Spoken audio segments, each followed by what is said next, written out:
Bonjour à tous, amis chouetteurs. Vous voici dans ma 11e vidéo, la dernière, dédiée à mon approche et mes solutions associées à la quête de la chouette d'or. Nous voici au bout du bout, à la fin de ce long périple. L'annonce des solutions est pour très bientôt. Magique, mystique, voire fantastique, cette chasse nous aura fait rêver pendant plus de 30 ans. Je commencerai donc par remercier Michel Becker pour avoir eu le courage et l'énergie d'avoir remis ce jeu à la lumière du jour.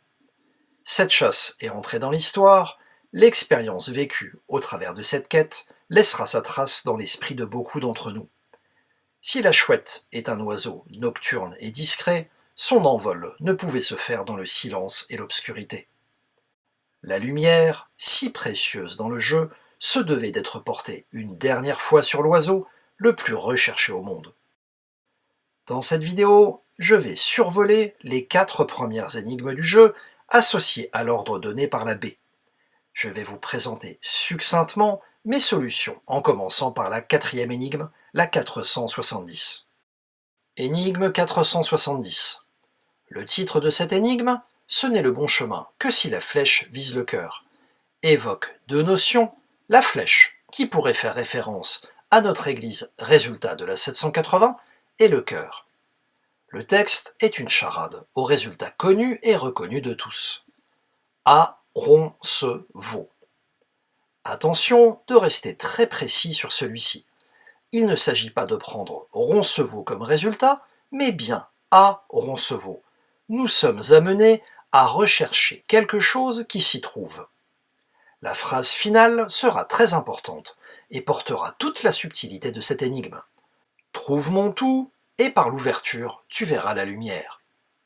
Pourquoi Max Valentin nous préciserait-il cela? Aurions-nous de nous-mêmes cherché à résoudre cette charade sans que Max Valentin nous y invite?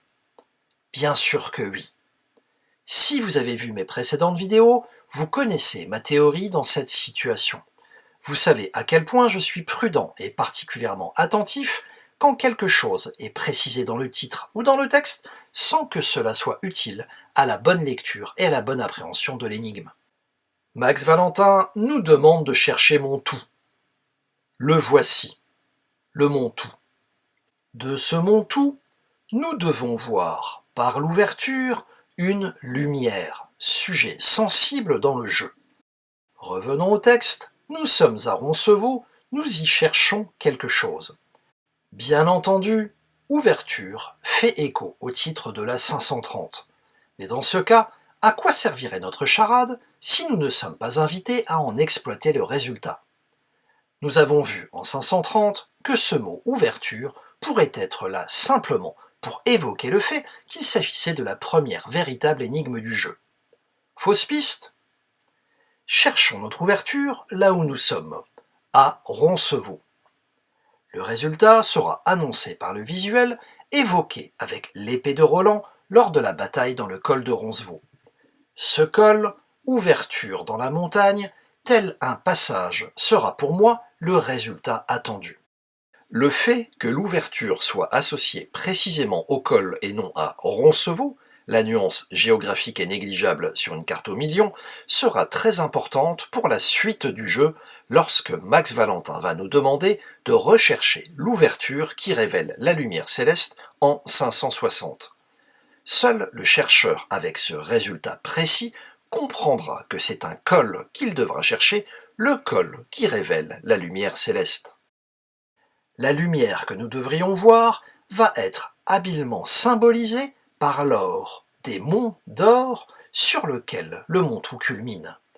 La lumière représente le trésor lui-même et l'or qui y est associé. La solution de l'énigme serait associée à deux découvertes, le mont tout et l'ouverture, le col de Roncevaux. Quant au tracé, nous ne sommes pas encore clairement invités à les réaliser. Le titre nous invite cependant à envisager une droite partant de la flèche qui appelle notre résultat antérieur, notre église, et qui rejoindrait un cœur. Énigme 780. Troisième énigme du jeu, la 780 sera pour moi mon véritable point de divergence absolu et assumé vis-à-vis des résultats communément admis. l'endroit précis où je vais faire mon chemin, à l'écart, voire à l'abri de la pensée quasi collective, au risque de me perdre définitivement. Dès cet instant, j'applique mes principes et ma vision du jeu, à savoir l'importance capitale que j'apporte au titre, surtout les plus insignifiants. Je pose également comme postulat qu'il ne s'agit que d'un jeu, rien que d'un jeu. J'accepte donc des méthodes de décryptage parfois ludiques. Max Valentin choisira d'ailleurs de le révéler via une nouvelle dans laquelle un homme transmet son héritage à son fils de 17 ans, au travers d'un message codé sous la forme d'énigmes. Le titre « Premier pas, point de suspension » est le seul titre du livre avec une telle ponctuation. Pourtant, ces 3 points de suspension n'apportent rien de plus à la compréhension du titre ou du texte. Dès lors, je suis convaincu que ces 3 petits points nous invitent à les remplacer par un mot par 3 lettres, un point par lettre manquante. Le texte, court, évoque le fait que la rosse et le cocher vont où ils veulent.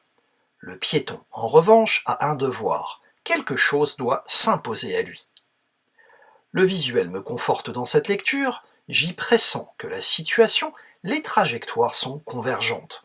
Il s'agira, d'après le texte, pour le piéton, de s'en extraire via la seule direction évidente qui s'offre à lui, le fond du visuel, vers la lumière, le sud donné par la boussole. Celle-ci est d'ailleurs positionnée comme si celui-ci l'avait en lecture directe dans sa main.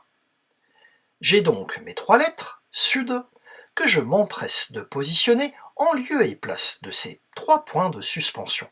C'est ici que je situe précisément le verrou de l'énigme, le reste était de la lecture directe. Après un travail sur les mots et les lettres que j'assume pleinement, nous serions invités à passer à Andreste Pieux, autrement dit, à passer par l'église d'Andreste, solution de cette énigme. Notez qu'à aucun moment je ne m'interroge sur la mesure, car rien ici dans ma lecture, ni mon interprétation ne m'invite à la rechercher. Le fait que le piéton avance vers une lumière qui évoque la présence de l'or, du trésor, est un symbole intéressant. J'ai un point géographique solution qui devra se connecter au reste du jeu, cela me convient pour le moment. Énigme 530. Seconde énigme, la 530 se révélera être la première petite épreuve du jeu, tant l'ordre des énigmes imposées par la baie semble indiscutable. Le titre, Ouverture, pourrait simplement nous confirmer que nous sommes bien au point de départ.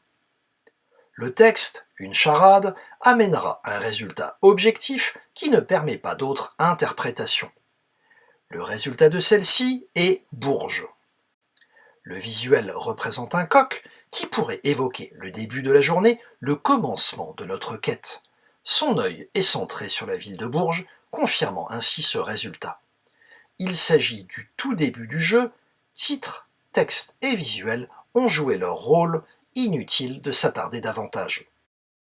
Énigme B. B pour blanc.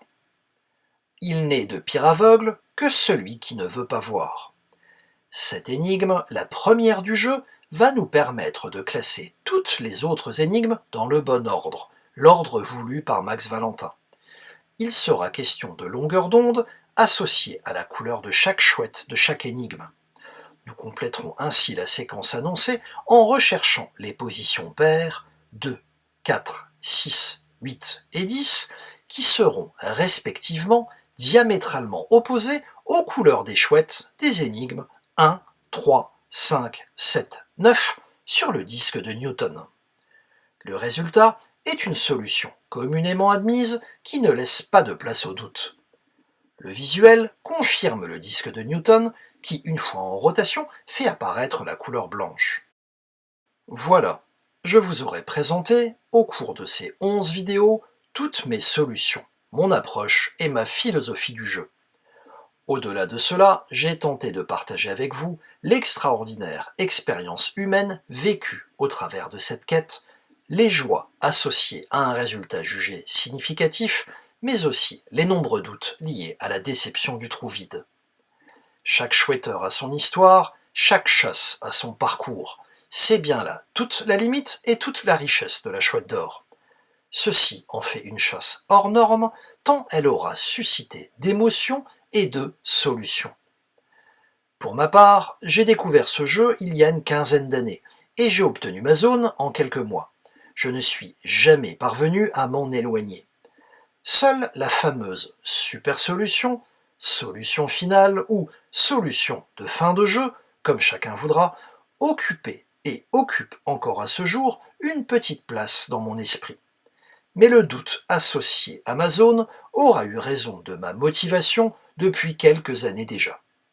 Je n'oublie pas pour autant que ce livre m'aura accompagné dans bien des voyages et de nombreux contextes, parfois difficiles un peu partout dans le monde.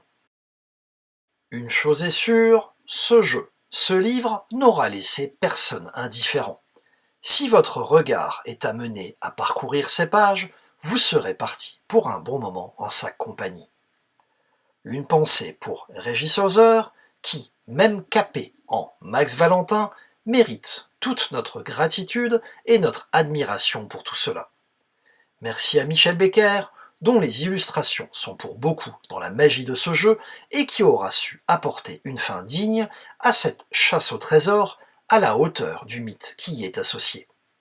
Je ne vous dis pas à très bientôt, puisque je n'ai plus grand-chose à dire, je vous ai tout dit. Mais nous nous croiserons sûrement, d'une façon ou d'une autre, ce fameux vendredi 2 mai 2025. Je vous souhaite encore de chouettes moments après les révélations. Chouetteur, chouetteuse, amitié, c'était Jack Moon.